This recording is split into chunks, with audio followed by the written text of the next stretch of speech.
অসুরগণ, হিংসা ত্যাগ করুন।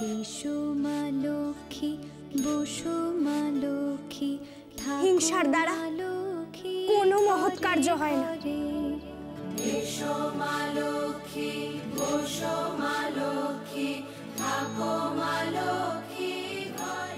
হিংসায় শুধু বিনাশ হয়।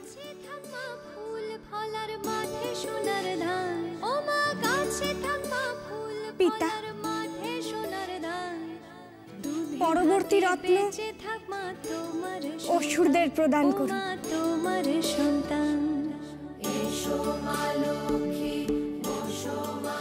হে সুধা প্রদানকারী বারুণী, শ্রীলক্ষ্মী চায় আপনি অসুরদের রত্নরূপে বিরাজ করুন।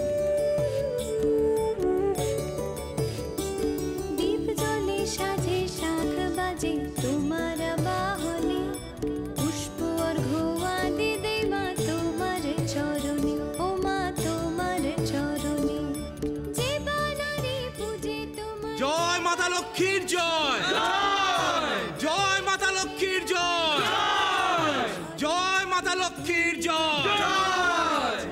চলো অসুরগণ চলো, সুধা প্রদানকারী বারুণী আজ আমাদের সুধা প্রদান করবে। চলো সবাই। দাঁড়াও রাহু। হে প্রজাপতি, তাহলে অমৃত বন্টনের কি হবে?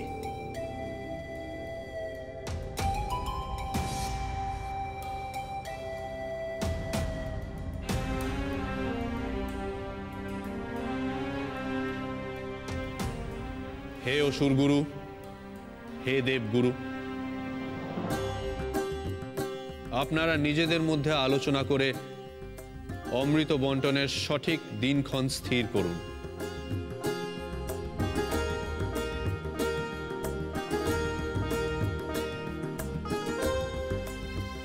ততদিন এই অমৃত কুম্ভ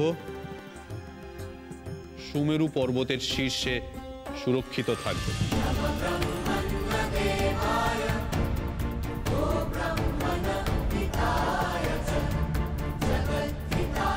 উত্তম,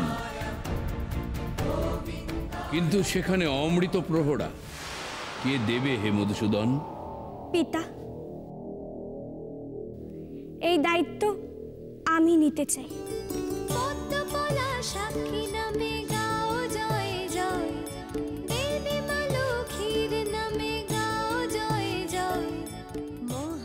আমি চাই একা মা লক্ষ্মী নন, সঙ্গে অসুর গুরু শুক্রাচার্যও থাকুন।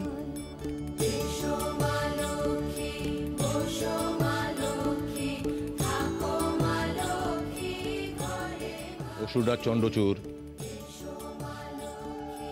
একা দেবী শ্রীলক্ষ্মী ওই অমৃত কুম্ভ প্রহরা দেবার জন্য যথেষ্ট। আমার কোনো প্রয়োজন নেই সেখানে।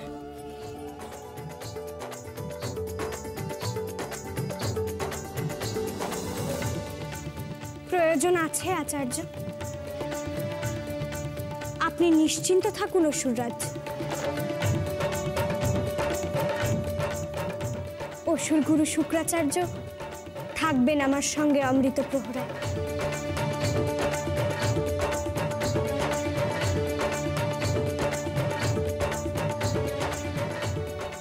দেব অসুরগণ, আপনাদের অমৃত আমার কাছে সুরক্ষিতই থাকবে।